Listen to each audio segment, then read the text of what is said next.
menjadi hamba-hamba bersabar dengan berbagai macam kebaikan dan kebajikan-kebajikan yang berusaha untuk dilaksanakannya dengan sebaik-baiknya. Manusia bisa berbeda-beda usahanya, tetapi ketika mereka mengambil sumber pedoman hidup mereka dari Al-Quran dan Sunnah Rasulullah SAW, maka mereka akan menjadikan hidup mereka lebih indah ditemani cahaya Al-Quran dan Sunnah.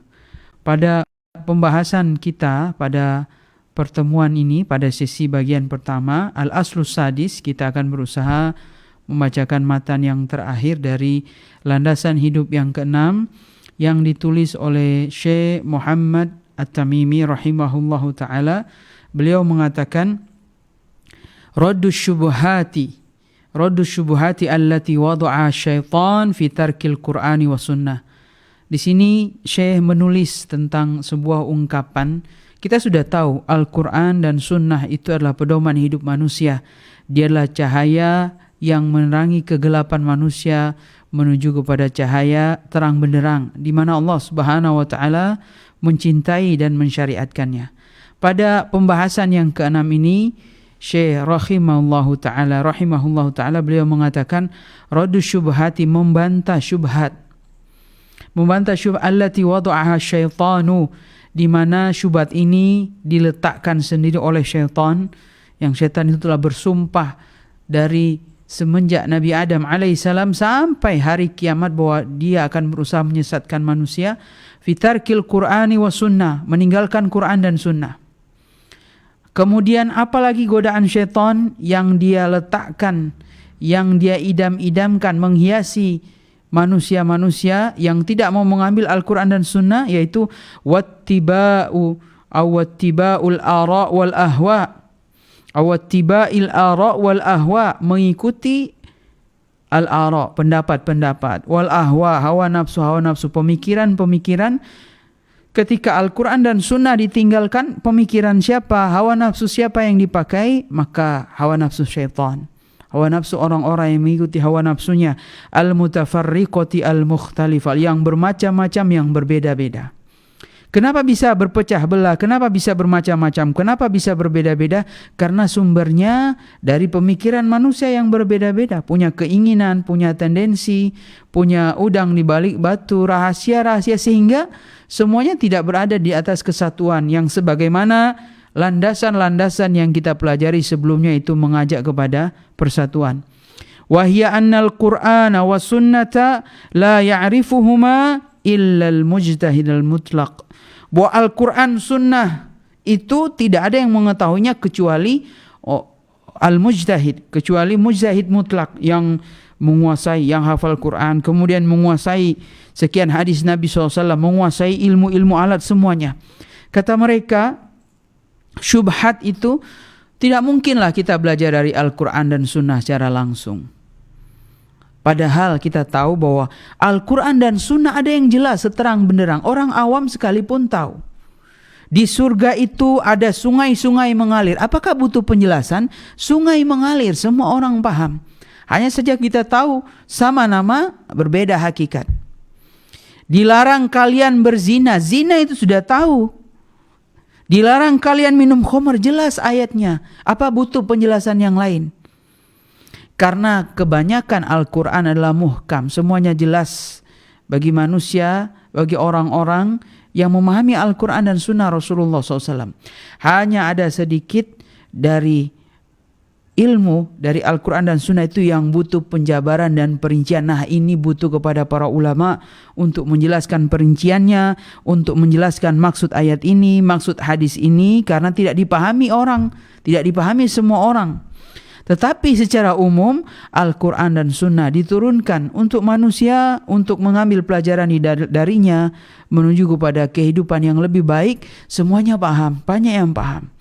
Tapi ada masalah-masalah tertentu yang butuh kepada penjelasan. Inilah firman Allah Subhanahu wa taala, fas'al ahla dzikri in kuntum la ta'lamun. Bertanyalah kepada ahli ilmu jika kalian yang tidak mengetahui. Nah, persoalan rinci, persoalan detail, ini yang membutuhkan para ahli ilmu. Adapun Kalau kita sering baca Al-Quran, maknanya hadis-hadis Rasulullah SAW itu jelas bahwa itu hidayah yang kita tahu ini sebenarnya ini hukumnya haram. Tapi pura-pura kita mengatakan, saya belum tahu hukum ini. Ini kita disuruh menjauhinya karena ini syubhat. Tapi kita selalu beralasan kita belum mengetahui. Kita harus bertanya kepada alim ulama. Sehingga ketika alim ulama tidak ada atau berhalangan, dia punya alasan-alasan. Ini kan saya tidak tahu, maka saya mendapatkan udzur dari hal ini. Maka ini tidak boleh. Ini tidak boleh seperti ini. Wal mujtahid, kata Syekh di sini, kita lanjutkan matannya. Kata Syekh, wal mujtahidu huwal mausufu bi kadza wa kadza. Mujtahid itu tersifat ahli ilmu. Kalau mengambil Al-Quran secara langsung, Al-Quran dan Sunnah, padahal misalkan dia sudah memahami, dia bisa memahami isi kandungannya, maka fahuwa imma zindik, maka dia ini adalah orang zindik, orang yang tujuannya ingin merusak agama. Wa imma majnun, atau juga dikatakannya orang gila. Bagaimana mungkin dia bisa langsung mengambil Al-Quran dan Sunnah? Li ajli su'ubati fahmihima, karena susahnya memahami Al-Quran dan Sunnah. Kata orang-orang yang di dalam pemikirannya terganggu karena digoda oleh godaan syaitan. Fasubhanallah wa bihamdihi, maha suci Allah, wa bihamdihi, dan keagungannya dan pujian kepadanya. Kam bayyanallah, beliau menjelaskan, kam bayyanallah subhanahu syar'an wa qadran, betapa banyak Allah subhanahu wa ta'ala telah menjelaskan secara syar'i maupun secara duniawi, secara takdir qadari, khalqan wa amron, penciptaan, juga perintah-perintahnya, fi raddi hadhi syubhat, di mana menolak syubhat dari syaitan ini, yaitu al-mal'una min wujuhin syatta, setan yang terlanat ini dari berbagai macam bantahan-bantahan, dari sisi variasi-variasi dalil, argumen-argumen, balagot ila haddi darurat, balagot ila haddi daruriyat, bahkan sampai kepada batas yang memang betul-betul orang tidak akan mungkin membenarkannya. Orang tidak akan mungkin membenarkannya karena betul-betul hujahnya sangat kuat dan tidak akan mungkin akal itu akan menentang hal itu. Haddi daruriyat al-ammah, secara umum. Kemudian Syekh pada bait yang terakhir ini beliau mengatakan, walakin aktsarun nas la ya'lamun, tetapi aktsarun nasi la ya'lamuna, kebanyakan manusia tidak mengetahuinya. Allah Subhanahu wa taala telah menjelaskan bahwa Al-Quran dan Sunnah itu jelas dan bisa diambil langsung ketika hal itu memang manusia bisa pahami. Manusia dikatakan jangan berbuat syirik. Kita sudah tahu perbuatan syirik seperti ini. Ada hak-hak Allah Subhanahu wa taala. Karenanya di sini beliau rahimahullah, Syekh Muhammad At-Tamimi membawakan ayat, laqad haqqal qawlu ala aktsarihim fahum la yu'minun. Sungguh telah tetap perkataan itu kepada kebanyakan mereka, fahum la yu'minun, tapi ternyata mereka yang tidak mau beriman. Mereka tidak mau mempercayainya. Inna ja'alna fi a'naqihim aglalan fahiya ilal adqani fahum muqmahun. Dan kami jadikan bagi mereka di leher-leher mereka itu terbelenggu sampai kepada zakun mereka, fahum muqmahun, dan mereka tidak bisa apa-apa. Mereka tidak bisa apa-apa. Kemudian Allah Subhanahu wa taala menjadikan wa ja'alna min bainihim sadda wa min khalfihim sadda. Allah Subhanahu wa taala membatasi, memberikan benteng, memberikan bantasan di depan mereka, di belakang mereka, fa aghshaynahum fahum la yubsirun. Dan Allah menutup mereka, menghalangi mereka dari melihat kebenaran itu, fahum la yubsirun, dan mereka tidak bisa melihat. Sawa'un 'alaihim a'angdartahum am lam tungdirhum la yu'minun. Sama saja bagi engkau memberikan peringatan atau tidak, fahum la yu'minun, mereka tidak akan beriman. Innama tungdiru man ittaba'a dzikra wa khasyar rahman. Sesungguhnya peringatan itu bagi orang-orang yang mengikuti Al-Quran, mengikuti peringatan, wa khasyar rahman, dan dia takut kepada Allah Subhanahu wa taala bil ghaib. Dia takut pada Allah Subhanahu wa taala yang maha ghaib, padahal dia tidak melihatnya. Fabashirhu, apa balasan baginya? Fabashirhu, berikan Kabar gembira baginya bimaghfiratin wa ajrin karim. Dia akan mendapatkan ampunan dari Allah Subhanahu wa taala dan pahala yang mulia, Kaum muslimin dan muslimat dimanapun Anda berada, semoga Allah Subhanahu wa taala memberikan rahmat kepada kita semua. Oleh karenanya Allah Subhanahu wa taala telah menjelaskan di dalam banyak ayat Al-Quranul Karim tentang kejelasan agama ini. Sumbernya jelas dari Al-Quran dan sunnah-sunnah Rasulullah Sallallahu Alaihi Wasallam. Dan semua terang benderang. Dia bisa langsung mengambil dari Al-Quran dan sunnah. Bagi orang yang telah memahami, telah bisa membaca, telah bisa memahami makna-makna Al-Quran dan sunnah. Adapun untuk masalah perincian, masalah detail, masalah yang kecil, masalah daqiq yang butuh penelitian, maka kita bertanya kepada orang yang berilmu jika kalian tidak mengetahuinya. Dalam ayat yang lain Allah Subhanahu wa taala berfirman, "Ya ayuhan nas, wahai sekalian manusia, qad ja'akum burhanum mir rabbikum, telah datang bukti yang nyata dari Rabb kalian. Wa anzalna ilaikum nuram mubina, dan kami telah menurunkan cahaya yang terang benderang. Fa ammal ladzina amanu billah, adapun orang-orang yang beriman kepada Allah, wa tasamu bihi, dan berpegang teguh dengan apa yang diturunkan Allah Subhanahu wa taala, cahaya yang terang. Apa itu Al-Quran? Apa itu penjelasan Rasulullah SAW kepada umatnya? Barang siapa yang berpegang dengannya, fasayudkhiluhum fi rahmatin min, maka Allah Subhanahu wa taala akan memasukkannya ke dalam rahmatnya, wa fadlin, dan juga keutamaan, wa yahdihim, dan Allah Subhanahu wa taala akan memberikan petunjuk kepada mereka, ilaihi siratal mustaqimah, untuk mengambil dari Al-Quran itu, mengambil pelajaran dari penjelasan-penjelasan Rasulullah SAW terhadap Al-Quran. Allah akan tunjukkan mereka kepada siratal mustaqimah, kepada jalan yang lurus. Maka Al-Quran dan Sunnah itu bagaikan cahaya, dia terang benderang. Barang siapa yang berpaling darinya, maka tidak ada baginya jalan keluar kecuali hanya kesesatan yang nyata. Karenanya kata para ulama, ketika mereka menjelaskan ayat ini, mereka mengatakan bahwa ayat ini adalah pemberitahuan dari Allah Azza wa Jalla untuk para hambanya bahwa mereka telah kedatangan dalil-dalil yang pasti. Dalil-dalil yang pasti kebenarannya dari Allah Azza wa Jalla yang menunjukkan bagaimana Allah Subhanahu wa taala harus disembah. Bagaimana kesyirikan itu harus dijauhi, kekuasaan Allah Subhanahu wa taala yang luar biasa, di dalamnya perbendaharaan langit dan bumi, dan di tangan Allah Subhanahu wa taala segala macam kebaikan. Bagaimana Allah Subhanahu wa taala punya nama-nama yang agung, nama-nama yang mulia. Nama-nama yang mulia, yang sempurna, tidak ada kekurangan dari segala sisi. Allah tidak akan pernah berbuat zalim kepada hambanya. Pun demikian, manusia masih punya banyak alasan bahwa inilah takdir dan saya tidak mungkin bisa lari darinya. Dengan alasan-alasan yang dibuat-buat, dengan alasan-alasan yang mereka memperturutkan hawa nafsunya.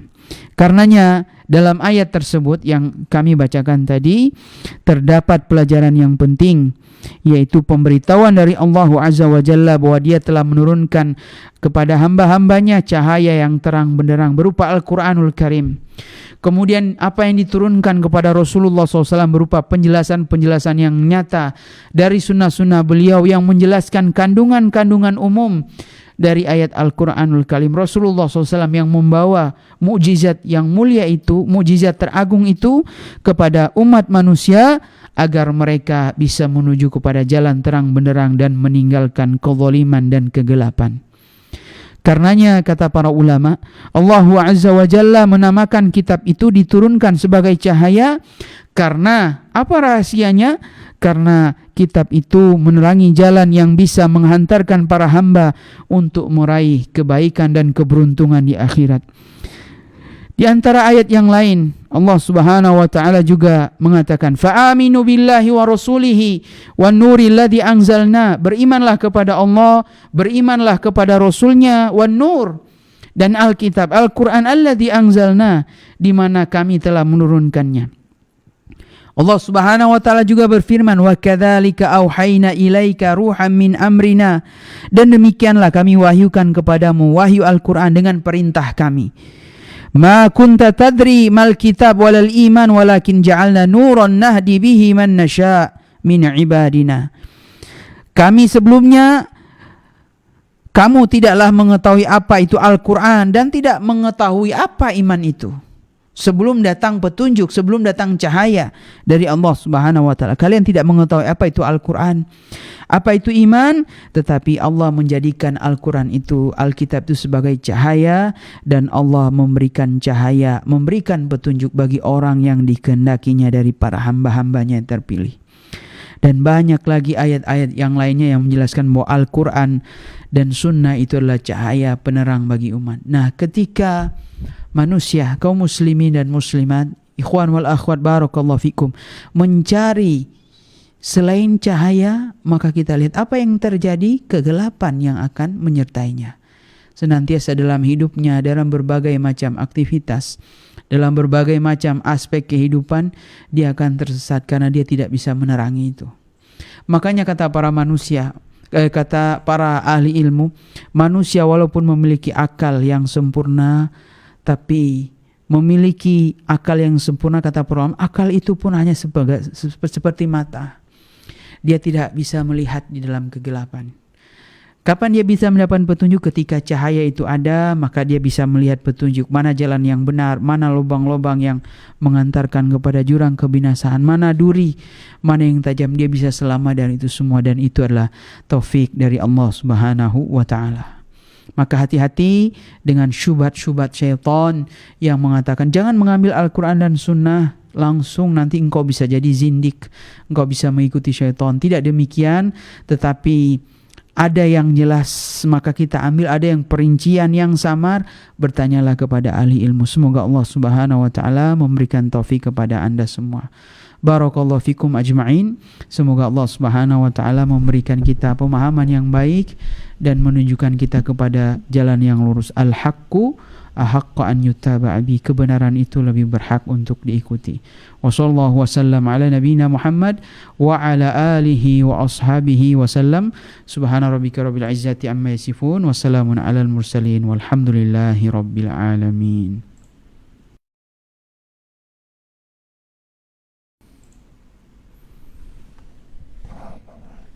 Baik, jazakallah khairan atas penjelasan di sesi yang pertama, Ustadz. Kembali Ana ingatkan kepada seluruh peserta Ngabari, insya Allah di akhir sesi yang kedua nanti akan ada sesi tanya jawab. Monggo kepada teman-teman semua yang sudah mempersiapkan pertanyaan, nanti bisa langsung disampaikan ke Ustadz. Kita jeda singkat kurang lebih 1-2 menit ke depan.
yang mereka akan mengarahkan itu semua.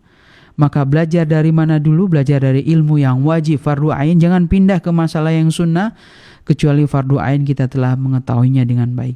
Betapa banyak amalan-amalan yang hukumnya wajib, tapi manusia tidak tahu dan tidak mengamalkannya bahkan. Kenapa manusia tahu bahwa sholat itu wajib, tapi masih malas juga? Kan berhubungan dengan hati tadi, tazkiyatun nufus. Rasa takutnya mana kepada Allah Subhanahu wa taala. Dia cuma tahu bahwa Allah Maha Pengampun, tapi dia tidak tahu bahwa azab Allah juga pedih bagi orang-orang yang melanggar batasan-batasannya. Dia sudah tahu ini hukumnya riba, tidak boleh, tapi kok dia bisa masih melakukannya? Kenapa dia tidak mau mengharamkan yang haram, menghalalkan yang halal? Kenapa dia tidak mau mengikutinya? Itu tadi amalan-amalan hati. Semoga Allah Subhanahu wa taala memberikan petunjuk kepada kita semua kepada jalan yang lurus. Ini kajian yang terakhir, kajian singkat. Kalau ada dari ikhwan atau akhwat mau bertanya, semoga Allah Subhanahu wa taala memberikan ilmu yang bermanfaat, kami persilahkan. Wallahu a'la wa a'lam bissawab.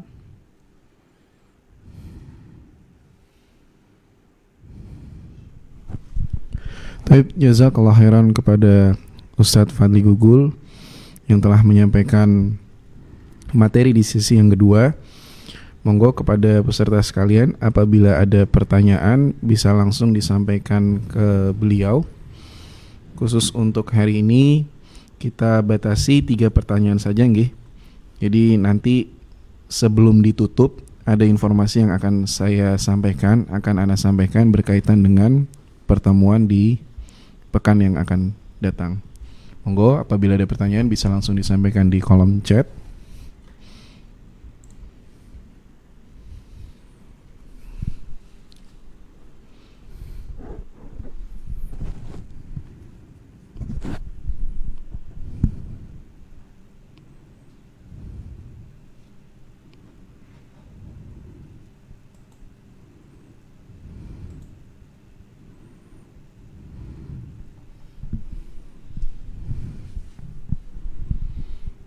Mungkin ini ada beberapa pertanyaan Ustaz yang sering ditanyakan oleh thalabul ilmi.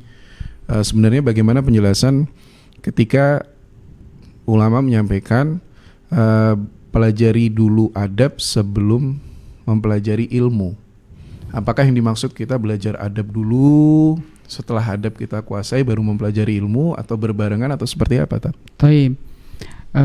Pelajari adab dulu, ta'allamul adab qoblal ilm. Pelajari adab dulu sebelum belajar ilmu.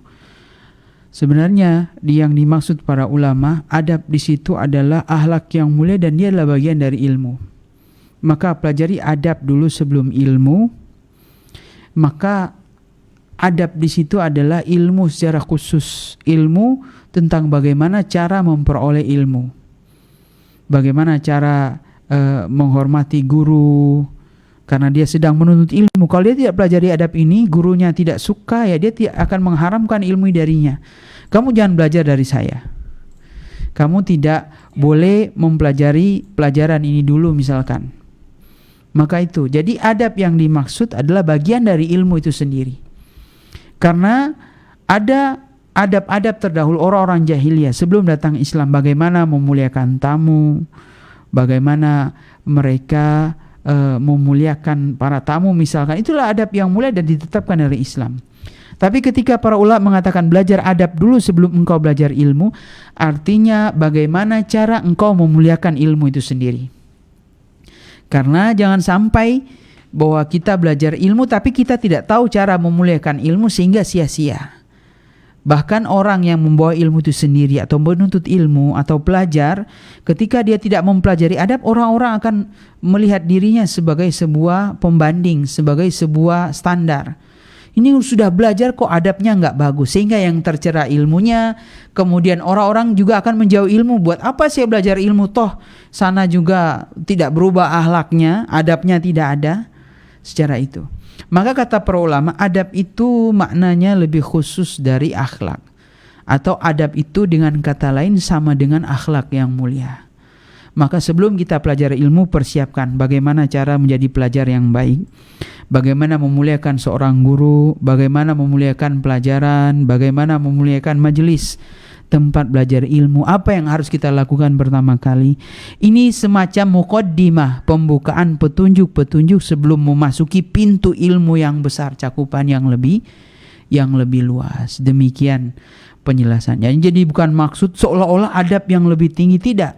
Bahkan adab itu termasuk bagian dari ilmu itu sendiri. Tapi mereka lebih menekankan kepada kata adab supaya orang yang belajar itu harus bersiap-siap, harus mengerahkan segala kemampuan sehingga dia bisa menerima ilmu itu dengan baik, dia bisa mengamalkannya dengan baik, dan dia bisa mengajarkan kepada orang lain dengan baik pula. Wallahu a'la wa a'lam bissawab. Baik, jazakallah khairan atas jawabannya Ustadz. Kembali kami sampaikan kepada peserta sekalian, monggo apabila ada pertanyaan yang ingin langsung disampaikan ke Ustadz bisa menyampaikan di kolom chat. Sekali lagi kepada peserta sekalian yang ingin menyampaikan pertanyaannya, bisa disampaikan di kolom chat. Masih kami tunggu, ini masih ada kurang lebih 4 menit menuju jam 7:30. Taib, ada pertanyaan yang masuk Ustadz. Assalamualaikum warahmatullahi wabarakatuh. Afan, Ustadz mau bertanya, bagaimana kita bisa memastikan ilmu agama yang kita dapatkan itu benar dan bisa dijadikan pedoman, sedangkan semua Ustadz ketika memberikan penjelasan berdasarkan pada Al-Quran dan Sunnah. Terima kasih Ustadz. Taib, bagaimana kita bisa memastikan ilmu agama yang kita dapatkan itu benar? Dalam Islam, Allah Subhanahu wa taala memberikan orang itu fitrah untuk lebih condong kepada kebenaran. Memberikan fitrah untuk lebih condong kepada kebenaran. Kita anggaplah kita tidak punya ilmu. Ketika ustadz ini menjelaskan ilmu, ada fitrah yang kita tahu ini benar, ada fitrah kita tahu ini salah. Maka ketika dia menjelaskan ilmu, dan tentunya kan ustadz yang mengajarkan atau guru itu kan banyak kita lihat. Sekarang dunia keterbukaan terbuka, informasi kita bisa lihat. Ini hadisnya sahih, misalkan kita tahu hadisnya ini sahih. Misalkan riba itu kan sudah tentu-tentu haram. Kok ini ustadz ini menjelaskan ya seolah-olah terbuka, atau silakanlah kalian misalkan nabung di bank dengan seenaknya tanpa memberikan batasan-batasan. Kok bisa seperti itu? Ada apa? Nah, ini kan data-datanya. Kemudian yang kedua, kita tahu Imam Bukhari ketika melihat guru itu, dia sebelum belajar hadis kepada seorang gurunya, dia melihat dulu guru ini bagaimana perilakunya. Nah, suatu saat dia melihat gurunya itu lagi manggil ayam. Kruk, manggil ayam untuk memberi makan. Ternyata wadah makanan dalam makanan ini kosong, tidak ada. Artinya apa? Gurunya ini berdusta. Ini kan tidak benar bagi seorang guru. Maka Imam Bukhari mengatakan, saya tidak mau belajar dari guru yang pendusta, walaupun dia berdusta kepada seorang hewan sekalipun. Kita mesti melihat, kok ini bisa guru ini misalkan. Dari mana ilmunya dia dapat? Bolehlah berdusta seperti ini. Maka kita itu diberikan fitrah untuk condong kepada kebenaran. Kita bisa tahu kayaknya ada yang gak benar dengan guru ini. Sudah bisa tahu latar belakangnya. Kok guru ini suka menggoda ya. Misalkan wanita yang bertanya, kok bahasanya ini kayak bahasa-bahasa menggoda pada saya. Jauh ya seperti ini. Nah, engkau bisa lihat dari hal seperti itu. Ada guru-guru yang kita tahu kapabel latar belakangnya, bagaimana dia berdakwah, dia mempertahankan Al-Quran dan Sunnah. Misalkan kita belajar kepada dua guru, yang satu guru dia bisa melihat kayaknya guru ini ada kecenderungan hanya memilih pendapat yang ringan-ringan saja, memilih pendapat yang sesuai dengannya, tapi tidak berlandaskan dalil yang nyata. Kita bisa melihat itu semua. Dan semoga Allah Subhanahu wa taala memberikan taufik. Walaupun semua orang boleh jadi penuntut ilmu secara khusus karena sudah fans tanda kutip. Apapun dikatakan guru itulah benar. Apa guru saya ini benar, apa kiai saya ini harus diikuti, inilah sebagaimana wahyu. Tentu itu tidak dibenarkan. Maka kembali lagi, berdoalah kepada Allah Subhanahu wa taala agar menjadikan guru kita termasuk guru yang terbaik, dan jangan kita berdoa kepada Allah Subhanahu wa taala bahwa kita ini tidak butuh alias saya bisa belajar dari mana saja. Hikmah. Kebenaran itu bisa datang dari siapa saja, bisa diterima. Tapi untuk belajar kepada seseorang butuh orang yang punya ilmu, kapabilitas dan penasehat yang baik. Artinya dialah sebagai seorang guru yang betul-betul mengamalkan ilmunya dan dia siap mengajarkan kepada orang lain. Sehingga kita tahu, dia mengatakan Al-Quran dan Sunnah tapi ternyata tidak sama antara perkataan dan perbuatan. Semoga Allah Subhanahu wa Ta'ala memberikan taufik. Semoga yang saya jelaskan bisa dipahami dengan baik. Wallahu a'la wa a'lam bissawab. Baik, jazakallah khairan atas jawabannya Ustadz. Ada pertanyaan yang masuk. Assalamualaikum, Afwan Ustadz mau bertanya. Untuk mempelajari hal-hal yang bersifat fardu ain, apakah ada kitab atau literasi rekomendasi yang bisa dipelajari Ustadz? Dan apakah kita bisa mempelajarinya hanya dengan membaca atau harus mengikuti kajian rutinnya? Terima kasih. Yang pertama, apakah ada kitab khusus? Banyak ulama yang membuat kitab khusus tentang dasar-dasar ilmu agama. Insyaallah antum atau anda sekalian bisa memilih mana yang baik, yang cocok di saku anda. Misalkan kayaknya saya mau belajar seperti ini. Ada namanya rukun Islam, rukun iman, tentang masalah akidah. Engkau bisa melihat di berbagai macam kitab. Ya, saya sarankan yang ditulis oleh Syekh Muhammad bin Shalih Al-Utsaimin. Beliau mempunyai rukun Islam yang ringkas. Kemudian Syekh Abdul Aziz bin Baz, beliau mempunyai kitab kecil tentang berkenaan dengan umat, apa yang harus dipelajari baginya, apa yang wajib bagi seorang umat. Engkau bisa mempelajari ini, bisa melihat terjemahannya juga. Kemudian karena keilmuan manusia, banyaknya orang-orang yang tidak tahu, banyaknya ahli ulama yang ahli ilmu yang menisbatkan dirinya kepada ilmunya berfatwa sembarangan misalkan, sehingga orang-orang menjadi samar. Dia sudah mendapat syubhat, kemudian ketidaktahuannya terhadap masalah agama yang sangat jauhnya dari guru-guru yang kredibel, yang memahami ilmu dengan baik, sehingga kebodohan itu merata. Maka apa yang harus dilakukan? Ada yang kitab-kitab kayaknya ini saya butuh penjelasan lebih rinci supaya saya lebih mantap. Maka engkau butuh kepada seorang guru untuk menjelaskan hal itu. Sehingga kata para ulama, belajar kepada seorang guru itu lebih mudah. Karena beberapa alasan, dia butuh seorang guru. Walaupun dia sudah paham, tapi dia ingin penjelasan, boleh jadi kan ada timbul dalam benaknya ini, apa maksudnya ini? Dia ingin akselerasi, ingin lebih tinggi pelajaran, naik dikit. Kenapa harus dengan seorang guru? Di antara alasannya, menempuh jalan yang lebih singkat. Seharusnya dia baca ini apa maksudnya, diulang lagi. Tapi ketika ada penjelasan guru, dia bisa memahami lebih singkat. Kunci-kunci perbendaharaan ilmu, karena gurunya sudah menapaki tahap ini duluan, gurunya bisa memberikan jalan yang lebih singkat. Sehingga mudah baginya untuk belajar lagi ke tahap selanjutnya.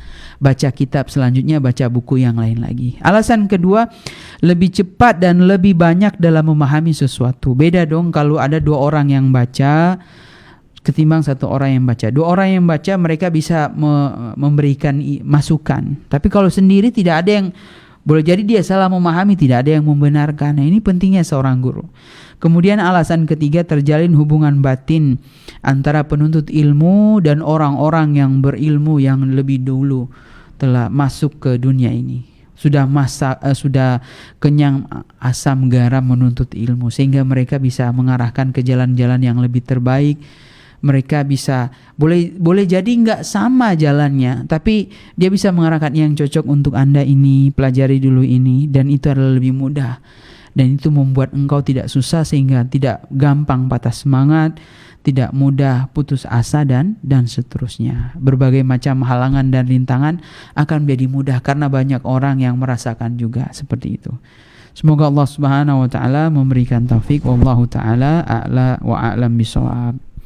Dan kita cukupkan pertemuan kita pada sampai kali ini. Semoga pada pertemuan selanjutnya kita akan evaluasi pertanyaan-pertanyaan bagian terakhir, evaluasi pertanyaan, dan kita bisa menjawab kenapa jawabannya seperti ini. Dan kalau ada ingin bertanya tentang evaluasi itu, kok Ustadz maksudnya ini seperti apa, bisa ditanyakan insyaallah dengan pertemuan mungkin yang lebih ringkas. Semoga Allah Subhanahu wa taala memberikan taufik, tetap semangat kepada semuanya. Yakinlah bahwa apa yang kita usahakan dan kita berusaha, niat kita, ketulusan kita membawa pahala yang besar di sisi Allah Subhanahu wa ta'ala. Semoga bermanfaat. Mohon maaf apabila ada kekurangan dan kesalahan. Subhanakallah bihamdika asyhadu an la ilaha illa anta astaghfiruka wa atubu ilaik. Assalamualaikum warahmatullahi wabarakatuh. Waalaikumsalam warahmatullahi wabarakatuh. Jazakallah khairan kepada Ustadz Fadli Gugul atas seluruh materi yang disampaikan hari ini. Dan kembali lagi sebelum kami tutup, mengulang apa yang Ustadz sampaikan tadi. Insyaallah dikarenakan ini pertemuan terakhir dari sesi materi untuk menyampaikan 6 landasan hidup, hari ini akan dibagikan Google Doc quiz untuk pertemuan yang ke-6 yang mencakup seluruh materi dari yang sudah Ustadz Fadli sampaikan. Insyaallah quiz akan berisi 15 soal pilihan ganda dengan masa pengerjaan 3 kali 24 jam dihitung dari link Google Doc dibagikan, sehingga kami menghimbau untuk bisa segera mengerjakan kuis ketika ada waktu yang luang dan jangan menunda-nunda. Sekali lagi, apabila ada saran dan kritik membangun untuk perbaikan program Ngabari, bisa langsung disampaikan ke nomor admin atau panitia. Demikian informasi yang bisa kami sampaikan. Ana mewakili panitia Ngabari, memohon maaf apabila ada kekurangan, dan mari kita tutup majelis kita pagi hari ini dengan membaca doa kafaratul majelis. Subhanakallahumma wa bihamdika asyhadu an la ilaha illa anta astaghfiruka wa atubu ilaih. Wassalamualaikum warahmatullahi wabarakatuh.